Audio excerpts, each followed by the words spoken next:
아모스 7장 10절부터 13절 말씀입니다. 아모스를 아마샤 제사장이 핍박하는 내용으로 되어 있습니다. 첫째는 이 아모스를 아마샤가 모함하는 내용입니다. 아모스 7장 10절 11절. 때에 베델의 제사장 아마샤가 이스라엘의 왕 여로보암에게 보내어 이르되 이스라엘 족속 중에 아모스가 왕을 모반하나니 그 모든 말을 이 땅이 견딜 수 없나이다. 아모스가 말하기를 여로보암은 칼에 죽겠고 이스라엘은 반드시 사로잡혀 그 땅에서 떠나겠다 하나이다. 자, 베델의 제사장 아마샤는 이 아모스에 대해서, 선지자 아모스에 대해서 적개심을 갖고 여로보암 왕에게, 그러니까 여로보암 2세죠. 2세에게 아모스에 대해서 고발을 하는 거예요. 그런데 이 아모스가 예언한 것을 그대로 전하는 것이 아니라 자기 마음대로 이 변조해서 이 고발을 하는 것이죠. 그러니까 모함을 한 것이죠. 그래서 아모스는 이스라엘이 회개해야 된다. 회개해야 하나님의 심판을 받지 않고 살 수 있다. 이것을 전했는데 이 아마샤 제사장은 아모스가 왕에 대해서 반란을 꾀했다. 그래서 이스라엘 땅이 견딜 수 없는 받아들일 수 없는 그런 말을 해가지고 지금 나라를 혼란하게 한다. 이렇게 모함을 한 거예요. 그리고 또 회개하면 살 수 있다. 이 얘기는 빼고 이 아모스 선지자가 이스라엘이 무조건 멸망당한다고 그래서 포로로 끌려가고 이렇게 전하고 또 덧붙여가지고 여로보암이 반드시 칼에 맞아 죽는다. 이렇게 전했다고 하는 거예요. 아모스 선지자는 여로보암이 칼에 맞아 죽는다 이 얘기는 안 했거든요. 자기 마음대로 덧붙여가지고 고발을 한 거예요. 그러니까 아모스를 죽이게 만들려고 한 것이죠. 그래서 이 아모스를 이렇게 모함한 이유, 아마샤 제사장이 왜 이렇게 말했을까? 거기에 대해서 이제 학자들은 이렇게 정의를 합니다. 이 아마샤는 베델의 대제사장이다 하는 거예요. 그래서 베델의 제사장, 베델은 뭐예요? 처음 지금 이 아모스서에 나오는 여로보암 말고 이스라엘을 그 첫 번째 왕 여로보암이죠. 이 여로보암이 이스라엘 백성들이 유다 쪽, 유다에 있는 예루살렘에 가서 제사를 드리고 거기에 주저앉는 이주하는 사람도 생기고 그러니까 이제 겁이 나서 베델하고 단에다가 금송아지를 세워놓고 이것이 여호와 하나님이다 이렇게 만들었죠. 그리고 제사장들을 막 세운 거예요. 그래서 이 베델의 제사장은 바로 금송아지 우상을 여호와 하나님이다라고 둔갑을 시킨 아주 타락한 제사장이죠. 여호와 하나님을 믿는 거예요. 이 사람들도 안 믿는 건 아니고. 그래서 여호와 하나님의 제사장은 맞는데 그러나 온전한 제사장이 아닌 거죠. 그러니까 이 제사장은 타락한 제사장이에요. 그러니까 이런 타락한 제사장이 여기서 제사장을 하려면 어떻게 돼요? 이스라엘 왕으로부터 얻는 기득권이 있죠. 돈과 권력과 명예 이런 거. 이것을 위해서 그냥 종교인으로서 살아가는 것이죠. 타락한 제사장이에요. 그런데 여기서 그것이 만족해서 있는 거예요. 그리고 이 양심이 바른 진정으로 하나님을 믿는 제사장들은 어떻게 됐어요? 다 예루살렘으로 갔죠. 남쪽 유다로 가버리고 여기 남아있는 사람들은 이 제사장들은 다 타락한 제사장인 거예요. 그냥 권력과 돈에 의해서 그냥 타락한 제사장이다. 그래서 이런 결탁한 사람들, 돈과 권력과 결탁한 사람들이 제사장으로 남아있고 그래서 이 사람이 실제로 아론 계열의 제사장이 아닐 수도 있어요. 이 아마샤는.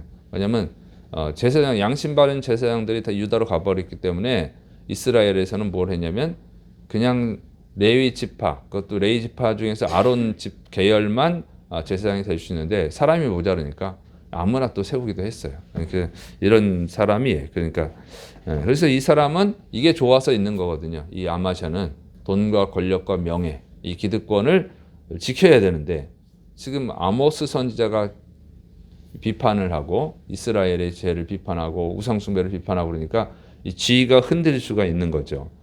그래서 지금 아모스를 죽이려고 이렇게 주장을 했다. 이렇게 보는 것입니다. 자, 이 주장은 타당하다고 봐요. 현대에도 이 돈과 권력과 결탁한 자들이 있죠. 보통 큰 교회, 큰 교회를 맡고 있는 분들 중에 다 그렇다는 것이 아니에요. 작은 교회도 마찬가지예요. 작은 교회 중에도 있어요. 돈과 권력과 결탁한 사람들이 있습니다. 이 사람들은 이 돈과 권력, 명예를 얻기 위해서 이 권력자들, 기득권층과 결탁을 해서 올바른 말씀을 전하지 않아요. 그 사람들은 자기의 지금 먹고 사는 문제가 제일 중요하죠.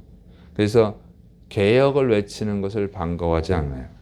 왜냐하면 개혁을 하면 자기들이 개혁의 대상이 되기 때문에 개혁하자고 그러면은 자기들이 개혁을 대상이 되는데 그걸 좋아하겠어요. 그래서 종교개혁주의, 우리 개신교는 아주 중요한 거죠. 근데 이제 점차적으로 종교개혁주의를 지키는 것이 약화되는 것을 볼 수 있습니다. 뭐냐면 싫다는 거예요. 안타까운 일이에요. 자, 그래서 이 아모스 아모스 선지자를 아마샤가 이제 이렇게 고발을 한 겁니다.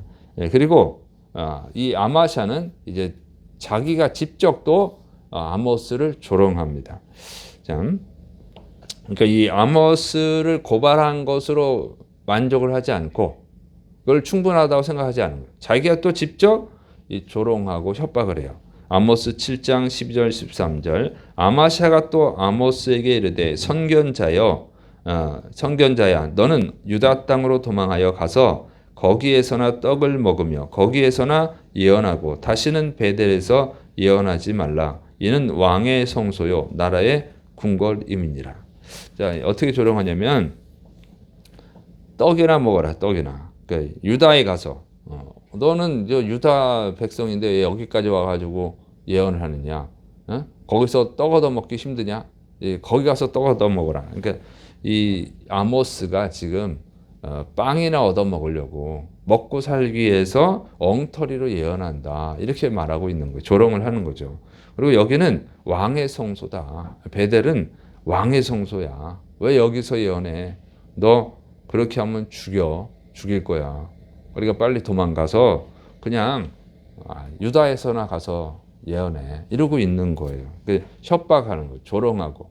그냥 단지 돈벌이로 지금 와서 엉터리로 예언한다. 너 그러다가 죽는다. 이렇게 조롱하고 협박을 한 것입니다. 이 아마샤의 이 모습, 이 타락한 이 종교인의 전형적인 모습입니다. 그런데 우리가 알아야 되는 것은 오늘날도 똑같다고 하는 거예요.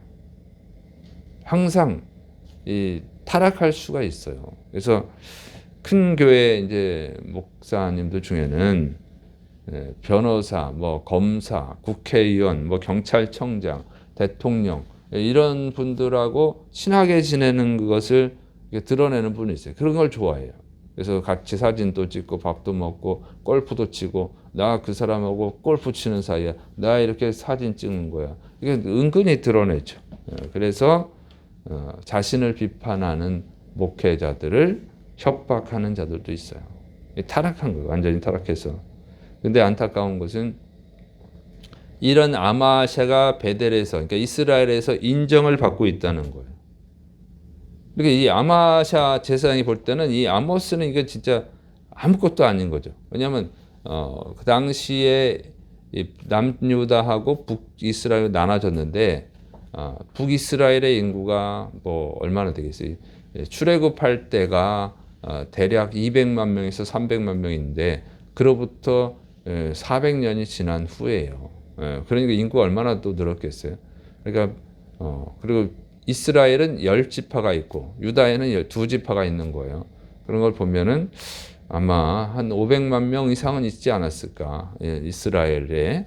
그런 500만 명 정도의 백성들에게 그 이상이 될 수도 있는데 거기에 대제사장인 거예요. 대제사장. 쉽게 말하면 성도가 500만 명인 거예요. 그런데 이 아모스 선지자는 이거 성도도 없잖아요. 성도도 없는 게 와가지고 여기 와서 자꾸 자기를 흠집내니까 기분 나빠가지고 지금 이걸 죽여야겠다. 이런 이제 마음을 먹고 비판을 하는 거죠. 조롱하고 협박하는 거예요. 자, 그런데 백성들이 모른다는 거예요. 거기 있는 백성들은. 아마샤가 훌륭한 제사장이라고 생각을 하는 거죠. 이게 이제 문제야. 이게. 왜냐하면 성도들이 몰라. 무식해서. 이 이스라엘 백성들은 모르는 거예요. 알면은 그 금송아지 우상을 숭배하겠어요.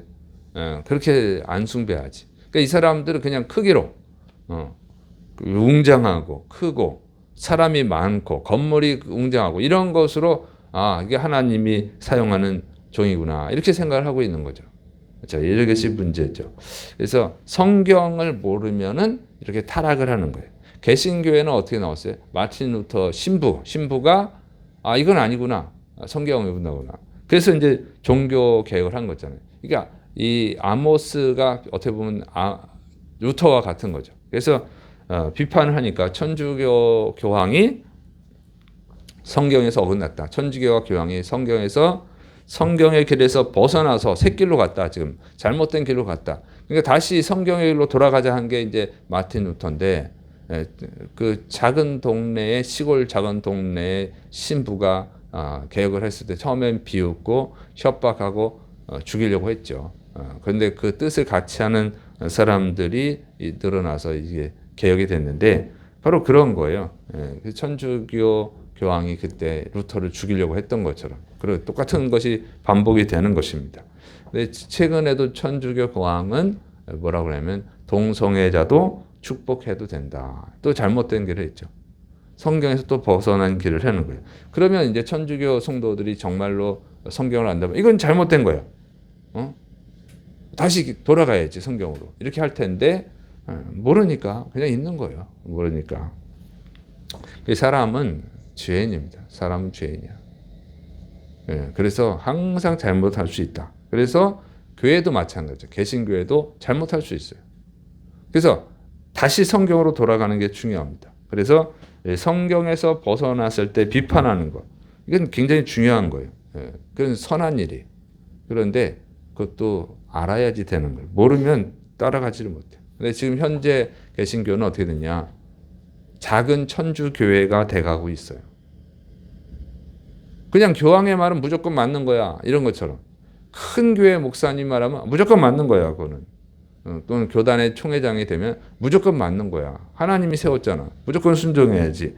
이게 이제 성도들의 생각이죠. 근데 그것뿐만 아니라 또 목회자들 중에도 교단의 총회장은 하나님이 세웠어. 큰 교회잖아. 큰 교회는 하나님께서 인정한 거 아니야? 그걸 무조건 따라가야 돼. 이렇게 하는 목회자도 있어요. 평신도 말고 목회자들도 있어요. 그래서 그 잘못한 것, 교단 총회장이나 큰 교회 목사님이 잘못한 걸 비판하면 어디서 감히 이렇게 평신도가 아니라 목회자들이 그런 분들이 있어요. 그러니까 이게 무식한 거예요. 개혁이 안 돼. 그러면은 개혁이 안 되는 거예요. 그러니까 아모스가 당했던 일을 지금 그 천주교가 개신교회 때 했던 것이고 지금 개신교에서 또 그러는 거예요. 개신교에서 목사님들이 작은 교황이 돼가고 있는 거예요. 그런 데가 있는 거죠. 이건 참 안타까운 일이다. 그럼 결국은 뭐냐면 성경에 대해서 무지해져 그래요. 그러니까 호세아 선지자가 외친 것처럼 하나님을 아는 지식이 없어서 망한다 말하는 거예요. 우리는 사람은 신앙의 대상이 아니에요. 사람은 존경할 수는 있어도 신앙의 대상은 아니에요. 신앙의 대상은 오직 하나님밖에 없습니다. 그리고 사람은 항상 개혁의 대상인 거죠. 목사도 마찬가지, 저도 마찬가지죠. 내가 하나님은 아니니까. 저도 실수할 수 있고 실수하기도 하고 누구나 마찬가지예요. 그래서 개혁이 필요한 거예요. 개혁이. 그래서 성경을 바로 알아야 되는데 성경을 모르니까 그냥 무조건 맹신하고 무조건 교회 사이즈로 아니 성도 숫자로 아니면 직분으로 그걸 맹종하게 되는 거예요. 그것은 교회가 타락하는 길이다. 그리고 결국 그렇게 타락하죠. 그러니까 하나님 심판하는 거지. 교회가 잘 되고 성경적으로 올바로 서 있으면 그럼 하나님이 세상을 심판할 일이 없죠. 그러나 이제 말세로 갈수록 타락하는 거예요. 어쩔 수가 없다. 그래서 성경을 여러분이 잘 알아야 됩니다. 자기 자신이 일단은 자기 신앙을 지킬 수 있어야 돼요. 그래서 그런 시대로 가고 있다. 그래서 선지자는 주일날 소개했지만 아무리 개혁을 외쳐도 개혁을 할 수가 없어요. 그런 시대가 오는 거예요. 선지자의 일은 뭐냐면 기회를 주는 것뿐이에요. 하나님의 진리를 가르쳐줘서 백성들이 그것을 듣고 본인이 선택할 수 있도록 해주는 것이 선지자의 일입니다. 이제 지금 시대는 그렇게 가고 있다. 그래서 여러분이 말씀에 바로 서야 됩니다. 그리고 자기 신앙을 지키고 또 가족들, 친구들, 또 직원들, 여러분 주위에 있는 사람들을 전도하시를 축원합니다. 기도하겠습니다. 사랑이 많으신 하나님 아버지, 우리가 진리 안에 바로 설 수 있도록 붙들어 주옵소서. 하나님의 말씀을 더 가까이 할 수 있도록 붙들어 주옵소서. 예수님의 이름으로 감사하며 기도드립니다. 아멘.